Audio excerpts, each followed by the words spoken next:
Welcome to the Big Ideas Show, and welcome James Avery. Hello, thank you. Hello, welcome to the hot seat on this. Well, it's Small Business Saturday that we're going to be talking about. It is Sunday right now. Yep.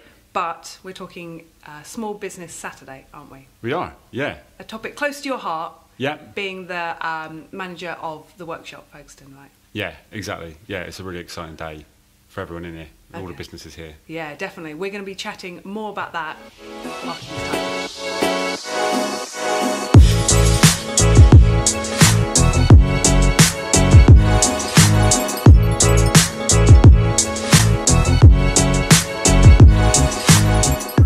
Right, welcome back everyone, and welcome James again. Thank you. So, Small Business Saturday is something that's close to your heart, as we said. But for those who don't know, what is Small Business Saturday? So, Small Business Saturday is it's like a grassroots, non-commercial campaign to promote businesses locally in your community and businesses that are small. You know, hence the name. Yep. So catchy, right? They've done a good job there, haven't they? They've done. They got the marketing brilliant on that. Yeah, so it's a campaign. It's about 5 years old. An American idea. Mm-hmm. We've adopted it, put our own British spin on it a little bit, and it's grown every year. And I think it's become quite a well-known event. I think so. So I expect, this year we'll see an increase again in participation online, etc., etc. Yeah, definitely. Yeah. Okay, and because in your role at the workshop, you look after and see tons of small businesses, don't you? So it's something close to your heart. Absolutely, yeah. We feel, responsible. We want the business to succeed here. I mean, if business succeed, we succeed, and it's in our ethos that businesses are supported, and it's also one of my roles to try and connect the businesses here, make sure people are talking to other people, and a network is like I say its own unique community within the local community. So I guess one of the benefits for us here is to actually branch outside the building. We're quite it's all about the community in here, but actually there's Folkestone's a really exciting town, and we want to let people know we're here and that these businesses are here. Yeah. And trading, and we want to share their successes. Absolutely. As well. Okay, so we're going to come back to some of how other people, other kind of areas, other groups, how we can help them achieve more success. But first, I want to hear about some of your successes, because we're going to quick fire questions. Okay. So your goals and your successes, because it's goals and a growth setting mindset is our theme for this month. And I want to know, what was a silly or funny goal you had as a kid? Okay. I randomly, when I was about 8, I wanted to run a gardening business. Really? Yeah, just I think I cut someone's grass next door, and I thought, well, this could be an amazing business. And I literally went through a catalogue and planned out buying loads of machines and stuff. And Did you ever do a second grass cutting job, or was that as far as it went? No, it's really, I think that's why it definitely ticks the box of being silly, because it's like obviously something that evaporated after a couple of years or whatever. Yeah. But it was cool. I guess I actually tried to plan something, so I guess that was I quite admire myself back then for having that thought process. That was cool. Mentality. Yeah. At what age? 8, did you say? About 8, because I guess from where I lived at that time, I must have been 8, which is awesome. Really cool. Okay, nice. Okay, next question. What is your New Year's resolution or your goal for 2019? I had a moment of forgetting what year it was. 19, 17, 2019. Cliche. I want to get fit. I want to be fitter. I want to do some more running. I used to be a good runner. I want to try and get that. It wasn't my resolution this year, which is good, because it sucks if I got the same one twice. I haven't succeeded, but this is a new one. I want to do it. Yeah. Okay, nice. Yeah, cool. What's a kind of previous pivotal success that you think had a big impact on kind of you as a whole? Cool. I think actually I can answer for the business, if that's okay. For the workshop, I say success is nailing as I like to think now, the shared desk space. I mean, there's obviously more work to be done, but having the success of getting that model right has enabled the building to thrive. Half of the offices are essentially filled by businesses that started on desk space. So having got that right, that success has enabled us to be full and to have that community we're going to talk more about in a minute. Okay, great. And what's a previous, I'm going to say in inverted commas, failure that you learnt the most from? Or something, maybe we should change the word from failure to something that didn't quite go as planned or as you wanted? Or... Yeah. I think at the beginning we, again, talking about the business and both the desk and office space, I think we tried to define too much perhaps what a business needs. So when we ran events and we had mentoring programs and we had accountants come in, we had specific workshops and almost dictated to businesses what they need, which is fine, I guess, in some ways, because we came from that position of an expert, with the background our team have, but by relaxing a little bit and still offering those services, but on a wider scale, businesses then could cherry pick a little bit more what they want. It was almost like a buffet. Then you could take. I was thinking really like they could make sweets. The sweets. Yeah, that's cool. Yeah, it's cool. I mean, it was a really good analogy. I think whereas we were, giving you a set menu, I guess, and saying this is what you should have, and I think because businesses are, although you can categorise businesses into what they need, which is why we offer those things, accountancy and people that come in and help them. I think businesses do like to do it their own way and at their own time, their own pace. I mean, people are at different stages. So I think it's and limited with time, right? So it might be we want to do it, but it's just not a priority at the moment. Good point. That's massive, actually. And one of the reasons, and again, I was talking about the fact that, like I said, not a failure, but a big learn was that.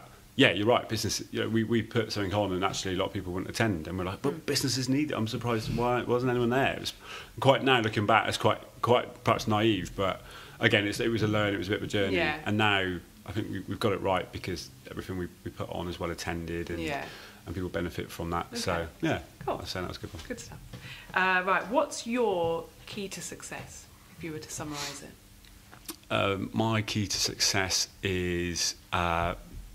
Everything I do, I guess I plan, even if it's 5 minutes before, because the day's busy, and reality is that it's, if you have a task, sometimes you have to move quite quickly, but at least to have some sort of plan. Yeah. So, I guess it's, I've already said it really, everything we do, the day, whether it be the night before, the week before, just have a very rough plan of what we're doing, so that we don't just go in gung ho and then realise we've got it all wrong, or we've got the complete wrong task. Yeah. Cool.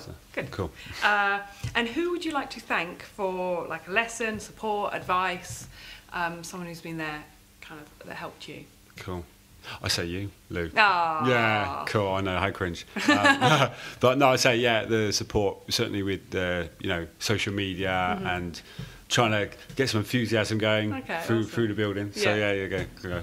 Cringe moment, but I think definitely loads of support you're giving us. Yeah. Oh, cool. Well, it's just overwhelming excitement at the general thing. It can't contain it, I think, a lot of the time. Yeah, that's right. Sometimes it's annoying, but no, it's sometimes good. A little bit too much. Damn, I do need to get on with some more work. Awesome. Okay, that's our quick fire questions done. Cool. Let's go back to our main discussion, shall we? So we touched on kind of what Small Business Saturday is. Is there anything kind of to kind of build on that? Why is it so important to you, do you think, that something like this has a campaign, has its own day, and that people get behind it? Yeah, it's, I think going back to our role again is support. If people are building succeed, that's great for us. But more on just morally, we want business to succeed because. That's the community we now created. We're a part of that community, even though we run the community, if you like. I think it's really important that there is a focus because there's so many other focuses for different organisations, and I think by linking both the fact that we're focusing on small business and the local community fits with probably every business you can name in this building. Yeah. So although some of the businesses being B2B, and online, a lot of them, so they could have a national or international market. They still have, a lot of the businesses I'm talking about still have a community link need, whether it be promoting themselves locally so that's they can recruit, for their team. Yeah, not just selling. Not just selling. Yeah, that's right. Yeah. And that's why I think the community emphasis of Small Business Saturday is really key to us. Yeah. So I think that's why it's been successful. It's grown each year. Definitely. Yeah. Okay. So I think Small Business Saturday. I think it's very. I'm not saying it's easy, but there's like the emphasis is quite a lot on retail, in the sense that for the general public, it's easy to go, oh, I'm going to support small business. I will go down my local high street. You go down the old high street and support some of the independent shops, maybe rather than the big chains. That's kind of, I guess, the easiest and most obvious way for general public, as it were. B2C to kind of get out there. Yeah, I agree. But what is it? I think it's a lot harder, isn't it, when it's B2B or digital businesses that are not public facing necessarily all the time, are in an office, don't really get seen, there's no face to it. So how do you think though businesses that fit into that category can be making the most and getting out there a little bit more on Small Business Saturday, or on any day of the year, really? How can we raise awareness around those businesses as well, do you think? Cool. Well, I mean, just to pick up your point, totally agree in that you're absolutely right. Because we have a lot of shop local campaigns, you tend to, when, I first heard of Small Business Saturday, I'll admit, I thought of, going to the local butcher or baker and doing my bit. And and the candlestick maker, don't forget him. Oh, indeed. But yeah, absolutely. And going, and like you say, retail's where we see it, although I know the world is massively online, you do still, when you're driving to and from a place, work or wherever, you do see shops, and that's your thought process. But so you're right. There is it's almost for people forget the B2B side of things, like you say, and the fact that digital businesses are a local business too. The local people that work there often, and it's that's the community it's based itself in. So the ways I've seen things develop, I think that became an issue, a challenge at the beginning of the when Small Business Saturday come to UK, but now I'm seeing that a lot of people are partnering. Okay. So digital businesses are collective campaigns online, hashtag digital Folkestone, for example. I think that's a great way to direct traffic, when people are clicking on Facebook or Twitter, etc., and looking at what's happening on Small Business Saturday. I think by doing that, that's sort of putting them up there, because I guess everyone as individuals are on their own, aren't they? But if we can create a kind of a bigger group within a niche, then everyone gets seen more, because we're more visible as a whole. Because you're in your own community. I mean, and again, it's about trying to bring the community together. So be careful. I'm careful, sort of obviously not isolating different groups and saying it's retail over here and digital over here. But I do think collectively that's certainly what we've seen, and I think that's quite a positive for digital, because like I said, they have that slight hindrance in that they're not as visual in terms of physically on the street. But that's one example. But offering discounts and giving something. I mean, that's always a great marketing and promotion tool anyway, isn't it? To giveaways, but to offer their expertise out, free sessions to talk about your brand. That's a good point, isn't it? A good idea is this, that yes, they are less visible, but how can they make themselves more visible by giving something, not only discounts, but kind of, be it education or talks, or even sometimes as simple as like success stories and helping other small businesses. That's very, very true, actually. And I know if you click onto Small Business Saturday website, they talk a lot about the sharing of success. That's what it is. It's about how what you've done. And there's a lot of success in here. There's a lot of, for example, the apprenticeship scheme. It's been amazing in this building. There's so many apprentices have come in, and we've got. I mean, considering there's 120 people in the building, I think you've got 10% of that are apprentices. That's pretty good. Yeah. Yeah, there's about 15 apprentices in the building, and that is kudos to the businesses to take that step and go, right, we're ready to take on that first member of staff, and it gives an opportunity for somebody locally to have a role where perhaps they wouldn't have managed to jump into that role, didn't have the skills. Yeah, that's nice. And I guess, so that's kind of the benefit, not only for the small business themselves, but also I say the general public, but anyone who's interacting with them, be they another small business or kind of member of the public.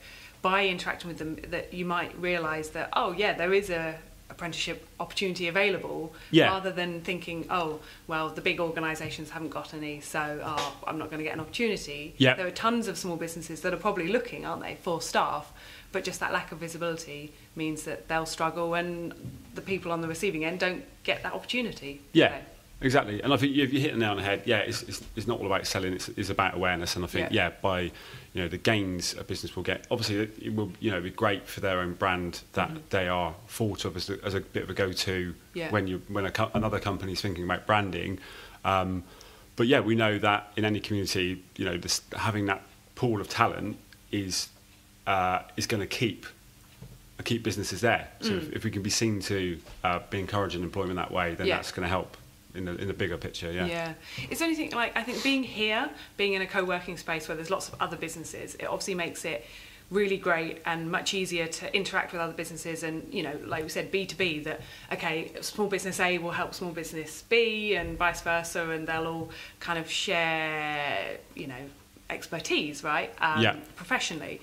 But is there a way, what would you say to people about creating those networks kind of outside of this immediate environment? How can we do that beyond, like, yes, that we can create lots of connections here, but there may be a particular skill that isn't based in this building? So what would you advise in terms of creating that, growing your network? Because you're very good at having a good big network. No pressure then.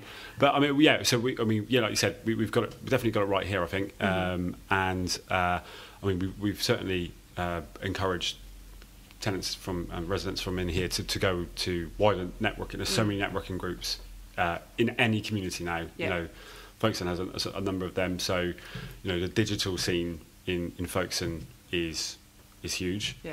So we've got Kent Digital Meetup, which is in this building, but can travel around the town, Code Harbour.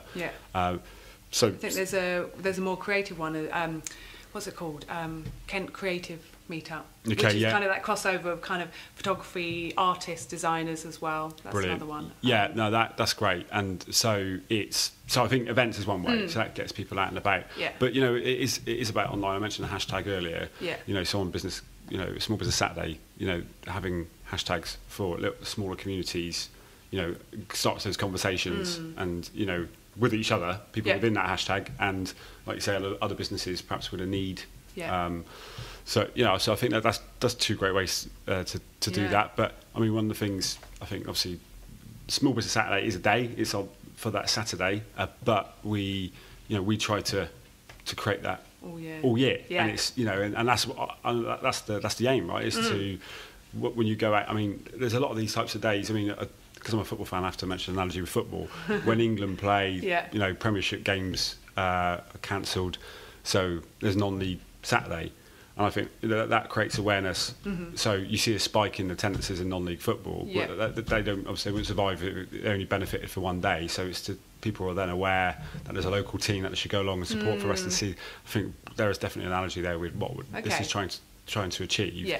And so I mean, if it can be networking groups created off the back of this, that's fab. There's certainly some relationships made because businesses will bounce. I mean, we're talking about it now, and hopefully people will watch this, and there's so many ideas that would be created off the back of Small Business Saturday, because you start thinking about, what can I give away? How can I, and so I think and something that, like, I know you've been involved in lots of various kind of, you could say there's a networking element, but it's more than that. Like, it's that kind of giving back and contributing to the town. Like, you've been involved in various different groups and things like that, and I think that's also a great opportunity. It's not just, I think networking, people think about, right, it's going out to get work, rather than, no, I'm going out to contribute something to my town or my industry or something that I care about. And as a byproduct, you get to meet people get to know you, and ultimately as a whole, you raise everyone up. So what are some of from your awareness, some of the groups and things that people can contribute to, but also as a way of getting them out and supporting? Absolutely. That's a really good point, actually. So sort of a way to market or a way to meet people is definitely, like you said, contributing, volunteering. And the Folkestone Town team is an organisation which are, I mean, heavily retail based, but they do. There's an awards evening early next year, and that will be supporting a number of categories. But they are all about trying to create bigger footfall in the town through a number of initiatives. And by being part of that, again, yeah, you're absolutely right. You jump into the community, you meet people, lots of people with different ideas. And it's obviously, again, a way for you to give back as an individual or business. So that's one. Shepwell Advisory Board. I guess they define themselves as a lobbying group. So anything big, trying to define what's big, but any matter or issue that comes up within the community, in the business community, it's as a group of experts, they're able to to come together and come up with a decision, whether they support or not to support, or what the issues are in a particular matter, and represent all of us as local community and talk with the public sector, and then come up with a solution. But so that's just two examples, of organisation you can be involved in. But like you said, that's not okay. You're right. It's a different type of networking. It's definitely a way to get out there. And I know they tend to welcome people with open arms. A lot of people think, oh, you have to have a certain skill or qualification to, if you're a business owner or resident, you could, happily sit on one of these groups and support. Okay, that's a really good way of, doing more than just promoting yourself, isn't it? Yeah. It's contributing. So these are all great things that people can be doing any day of the year, right? Not just on Small Business Saturday, particularly for those that maybe are less visible. Is there anything you can think of? We're obviously going into Christmas, so everyone should get out there and shop with the independents where they can, because it's not only are you getting something unique and awesome and different kind of for your gift or whatever, but you're also potentially making their Christmas, because they're like, oh, yes, I did really well. But is there anything that you'd say specifically in this short term that small businesses, non-retail, can be doing in the run-up to Christmas, be it businesses they work with or them themselves, specifically around Christmas? I don't know. Well, I think in terms of time of year, maybe not so much Christmas specifically, but in terms of we're about to hit Jan. I think if you come to the end of the year, you may be thinking of a rebrand as a business. Maybe think of a rebrand. There's some fantastic local businesses here, amazing expertise, affordable, and it's. I guess so. Yeah, rebrand would be one. If you want to change something, change a logo. We've also got business to consumer businesses in here. So although we're heavily B2B. We've got financial services here. Again, new year. You need to look at your own financial situation. Make sure you're covered. That's another option. That's something that could be something you could benefit from here. And we do have a couple of retail-based businesses, but they are heavily online-based, and here's the HQ. So they might not have all the stock based here, but there is it's a jewellery business here. So Christmas in mind, that would work. So I think those would be my So kind of December, January, particularly January. I think it's that new year. That's when we think about business, like I said, new year. Yeah, I think that's the angle I'd be coming from for offices in here. Yeah. And those non-retail ones. Okay, this is good. We can support the retail up to Christmas, and then after Christmas we can kind of give something back to our businesses. Yeah. Make them feel shiny and new and fresh. Yeah, in exactly. 2019, new year, right? Yeah, new year, new look on life and the business from a fresh approach. Yeah, absolutely. Okay, it's been a great chat. Cool. Any last words or anywhere we should be sending people to go check out more information? Yeah, I'd go to the main Small Business Saturday website. I mean, to type in Small Business Saturday, it's literally the first that would come up on Google. Make sure you go to the UK one, not the American one. Correct. The American's a slightly different date, isn't it? It is, yeah. So ours is 1st of December. And go to the site. There's a number of links of how to get involved, how your business, what we talked about, a few ideas here, but there'll be a plethora of ideas on there. So highly recommend any business go on there. And actually, as a consumer as well, you can log on and it shows how you can get involved. Yeah, and we'll try and tag as many of the different groups and stuff that we've mentioned. Like I said, those subgroups, the hashtags, how people can get involved, like in their specific industry, as well as the campaign. And lots of pictures and photographs of what people are doing. I'm sure loads of funky things happening. Absolutely. James, it's been awesome chatting. Thank you very much. Thank you. Cheers.